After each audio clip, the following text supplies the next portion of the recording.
Desarrollo histórico. Los sordos a principios del siglo XX eran un enigma, tanto para su familia como para los médicos. El primer indicio es un niño que a la edad que debe hablar no lo hace. Ahí comienza todo. En ese entonces la simple y temeraria respuesta médica era «ya va a hablar». Pero no, imposible que hablara, porque el lenguaje oral se aprende escuchando, cosa que el sordo no puede, y repitiendo lo que se escucha. Generalmente, al no poder hacerse entender, el niño comienza a tener conductas extrañas, agresivas o violentas. Ante esto, en los primeros tiempos el niño quedaba confinado en su casa, sin educación, y pasaba a ser el mudito. Poco a poco, con el correr de los años, se empezó a ver la necesidad de institucionalizarlos y educarlos. Es así que en 1910 se crea el internado para niños sordos y luego, tal como correspondía a la época de separados por sexo, el hogar de la sorda muda, que luego sería la primera escuela de sordos del Uruguay. Es de destacar dos cosas en el proceso educativo. Por un lado, las autoridades de la educación, tomando como ejemplo lo de otros países, siempre pensando en lo mejor para estos niños, decidieron enseñarles el lenguaje oral, o sea, el lenguaje de la comunidad mayoritaria, lo que todos hablamos. Se daba por entendido que era lo mejor para ellos y para su entorno. La segunda cosa a destacar, y novedosa para todos, es que al juntar a estos niños sordos en una institución, ellos se comunican naturalmente entre ellos, creando su propio lenguaje, la lengua de señas. Diríamos entonces que esto es el comienzo de una lengua propia, con sus características de acuerdo a las necesidades de comunicación entre ellos. La inmediata reacción de padres y docentes frente a este hecho fue negar esa forma de comunicación, o sea, negar la lengua de señas. Ellos deben aprender a hablar, oralizarse, porque así se comunicarán con el mundo, así entenderán a los demás, así se educarán. Es así que se concibe una educación oralista. Las bases de esta educación son el ejercicio de dos procedimientos: lectura labial, articulación. ¿Qué significa esto? Que los niños deben leer los labios y articular las palabras. Parece algo sencillo, ¿no? Aunque leer los labios es una técnica que requiere muchísimo trabajo, paciencia y empeño. Y articular las palabras requiere además saber sentir las vibraciones de nuestro cuerpo al pronunciar cada fonema. Luego de creada la Escuela para Niños Sordos en el año 1910, se desarrolla la educación de estos niños como si fuesen oyentes, con programas de escuela de oyentes y sumando además todas las técnicas para hacer de estos niños sordos niños que parecieran oyentes. Los niños que tenían mayores aptitudes, facultades y destrezas comenzaron a ir en un turno a la escuela de oyentes y en contraturno a la escuela de sordos. Para aquellos que no concurrían a la escuela de oyentes, se crearon dentro de la escuela talleres de diferentes disciplinas: labores, cestería, carpintería, etc.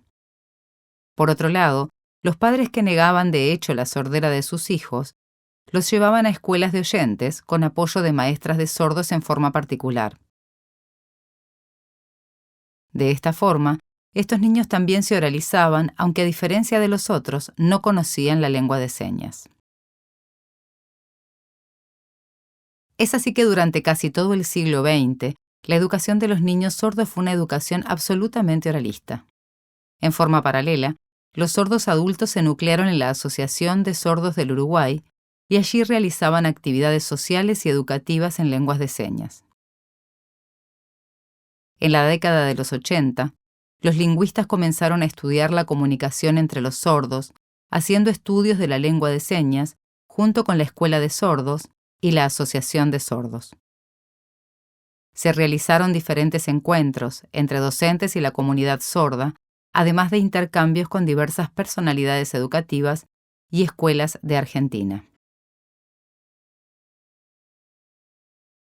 Fue así que, como durante muchos años se vio y se copió el modelo de la escuela oral, modelo de la República Argentina, ahora se empezó a mirar la nueva experiencia de la educación en la Argentina, basada en la lengua de señas, llevada a cabo por lingüistas y educadores. A raíz de este vínculo, se realiza en nuestro país el primer Congreso Nacional sobre la Persona Sorda en el Uruguay, el segundo Congreso Nacional sobre la Persona Sorda y el primer Congreso del Mercosur sobre la Persona Sorda, con la participación de personalidades de la educación y de la medicina, tanto de nuestro país como de la República Argentina. A partir de ese momento, comienza un cambio radical en la educación del sordo, poniendo el énfasis en la tan rechazada lengua de los sordos, la lengua de señas. No solo se permite el uso de la misma, sino que además, con la ayuda de la Asociación de Sordos y la Escuela de Lengua de Señas Uruguaya, CINDE, Centro de Investigación y Desarrollo para la Persona Sorda, se realizan cursos de lengua de señas para maestros y padres. Se preparan intérpretes, los cuales realizarán el apoyo para las clases y para toda actividad, tanto dentro como fuera de la escuela. Ellos también comenzarán a apoyar a los alumnos que hicieran secundaria. Es así que deberá haber un intérprete en los liceos a los que concurran alumnos sordos. La escuela de sordos pasó a ser una escuela bilingüe, igual a las escuelas bilingües con otro idioma. Se le dio prioridad a la enseñanza de la lengua de señas, considerada la lengua materna de los niños sordos. Al transformar la educación del niño sordo en bilingüismo, lengua de señas, lengua oral, se hizo necesario hacer hincapié en el fortalecimiento de la enseñanza de la escritura.